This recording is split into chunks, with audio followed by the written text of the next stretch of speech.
Sir একটু অর্ডারটা দিবেন। হুম। এই নেন স্যার। হ্যাঁ, ওয়েট করো। আচ্ছা, আরে বন্ধু তুই? আরে কি বাবা, অবস্থা? তোকে কতদিন দেখি না, কোথায় ছিলি তুই? আর তোর এই অবস্থা কেন? আসলে বন্ধু, আব্বু মারা যাওয়ার পর থেকে সমস্যার কারণে এই জবটা করতেছি। ও আচ্ছা, কিন্তু তাই বলে এই জবটা? কি করব বল, অনেক খুঁজছি সব জায়গায়, কোথাও জব পাইনি। কিন্তু এই ছোট লোকের বাচ্চা তোমার বন্ধু? তোমার সাথে ওর যায় আমার ভাবতেই অবাক লাগছে ও তোমার বন্ধু। আরে ও আমার ছোটবেলার বন্ধু অমি, তুমি জানো না ওর কথা তো তোমাকে বলেছি আমি, আর ও আমার বেস্ট ফ্রেন্ড। আরে ওসব বাদ দে, বয় তুই কি খাবি বয়। হ্যাঁ, তুইও বস। আরে না না, ঠিক আছে। আর তুমি দাঁড়িয়ে আছো কেন? বসো। কি বসবো? আরে বসো তো, বসো এখানে। বন্ধু, তোর ভাবি পরিচিত হ। আসসালামু আলাইকুম ভাবি, ভালো আছেন? কিসের ভাবি? কত বড় সাহস! Call me ma'am. Okay ma'am. মনে থাকে যেন। Sorry ma'am. আরে তুমি কি আমি বলো? ভাবতেও পারতেছি না ওর মতন ওইটার তোমার বন্ধু। মান সম্মানের কিচ্ছু রাখলা না। আরে ও আমার ছোটবেলার বন্ধু, তুমি চিনতে পারতেছো না? তোমাকে বলছি আমি। ছোটবেলার বন্ধু হয়েছে তো কি হয়েছে, তোমার সাথে ওর যায়। তুমি বিষয়টা বুঝতেছো না, ও আমার কি বুঝবো ছোটবেলার আমি? বন্ধু। হ্যাঁ, কি বুঝবো? দেখো, এখানে সিন ক্রিয়েট করো না। আমি সিক্রেট করতেছি? তুমি কিন্তু এবার বাড়াবাড়ি করতেছো। আমি বাড়াবাড়ি করতেছি? চুপ।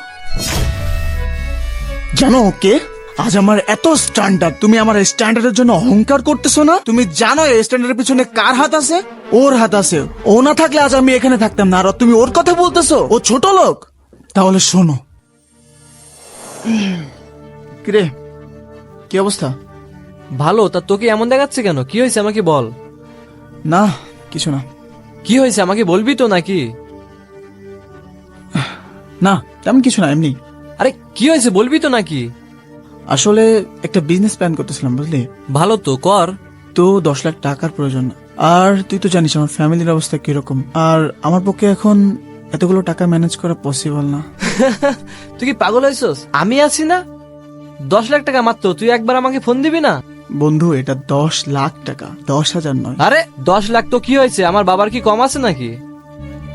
হ্যাঁ, তোর বাবার আছে, কিন্তু দেখ, তুই আমাকে ছোট থেকে অনেক দেখছিস। দেখ, আর না। তুই আর একটাও কথা বলবি না, একটা মিনিট ওয়েট কর। কাকে ফোন দিস? আরে দাঁড়া না। হ্যালো আব্বু, আমার 10 লাখ টাকা লাগবে ইমার্জেন্সি। আব্বু, এখন তো আমার কাছে নাই। ও আচ্ছা আচ্ছা। ব্যবসা একটু লস যাচ্ছে আব্বু। আচ্ছা ঠিক আছে, আমি ম্যানেজ করতেছি। আচ্ছা চল, গাড়িটা বিক্রি করে দি। আরে কি বলিস? না না না, এটা বিক্রি করতে হবে না। এটা তোর কত পছন্দের গাড়ি, আমি তো জানি তুই এটা কিভাবে কিনছিস। এসব তুই একদমই আমার করবি এই না। গাড়ির থেকে আমি তোকে বেশি ভালোবাসি, তোর জন্য এটুকু করতে দে, তুই কোনো কথা বলবি না। চল। কিন্তু ভাই, আমার কথাটা তো শোন। কোনো কথা হবে না, চল। হ্যাঁ করছে তো কি হয়েছে? তোমার স্ট্যান্ডার্ডের সাথে যায় এখন ওর?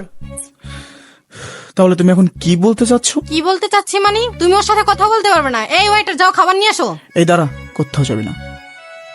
দেখো, তুমি সীমা লঙ্ঘন করে ফেলতেছো। আমি তোমাকে একটা জিনিস সাফ বলে দিতে চাই, ও আমার বন্ধু ছিল, ও আমার বন্ধু আছে, আর ও আমার বন্ধু থাকবে। তোমার যদি কোনো রকমের কোনো সমস্যা হয়ে থাকে, তুমি আমাকে জানাতে পারো, আমার কোনো সমস্যা নেই।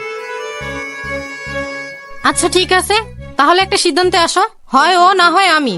একটা সামান্য ওয়েটার তোমার বন্ধু, এটা মানা আমার পক্ষে পসিবল না। আচ্ছা, সরি দোস্ত, ছেড়ে দিলাম। আমি জানতাম তুমি আমাকেই বেছে নেবে। কিন্তু আমি তো তোমাকে ছেড়ে দিলাম। মানে? মানে এই যে তুমি আমাকে অপশন দিলা না, তোমাকে আর ওর মধ্যে বেছে নিতে, আমি ওকে বেছে তার নিলাম। মানে কি? হ্যাঁ, তোমাকে কি বলতে ছেড়ে চাচ্ছ দিলাম। তুমি? Don't shout and leave from here. তোমার মুখও দেখতে চাচ্ছি না আমি। গেট আউট, আমি বলছি গেট আউট। যাও এখান থেকে। আসতে পারি মানে কি বলতে চাচ্ছ তুমি? তোমার মতো লোভী মেয়ে আমার কোনো প্রয়োজন নেই এই জীবনে। তুমি আমার ভালো সময়ের সঙ্গী, এ আমার খারাপ সময়ের সঙ্গী, তুমি আমার টাকার সঙ্গী।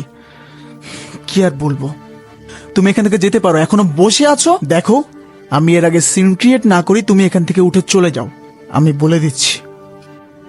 আচ্ছা ঠিক আছে, থাকো তুমি তোমার বন্ধু নিয়ে। আরে যাও যাও, তোমার মতো লোভী মেয়ে আমার প্রয়োজনও নাই। কি করলি বন্ধু তুই এটা? আরে ওর কথা বাদ দে, গোল্ড ডিগার একটা। আচ্ছা শোন, চল তুই এখান থেকে চল। আরে কোথায় যাব? আরে আমার এত বড় ব্যবসা, এটা সামলাতে তো একটা পার্টনার দরকার, আর তোর থেকে ভালো পার্টনার তো কেউ হতেই পারে না। আরে না না, কি বলিস কোনো এগুলো? কথা হবে না, চল। আমাদের সমাজের এভাবেই কিছু মিথ্যে ভালোবাসা পরাজিত হয় একটি নিরেট বন্ধুত্বের কাছে। কিন্তু আমাদের সমাজের মুঠোভাগ মানুষ তাদের সম্পর্কটাকে বিলিয়ে দেয় টাকার জন্য। তাদের সম্পর্ক বিকৃত হয়ে যায় স্ট্যান্ডার্ডের জন্য। কিন্তু স্ট্যান্ডার্ড নিয়ে কখনো ভালোবাসা হয় না, বন্ধুত্ব হয় না। স্ট্যান্ডার্ড শুধুমাত্র দেখানোর জন্য, বন্ধুত্ব, ভালোবাসা অনুভব করার জন্য।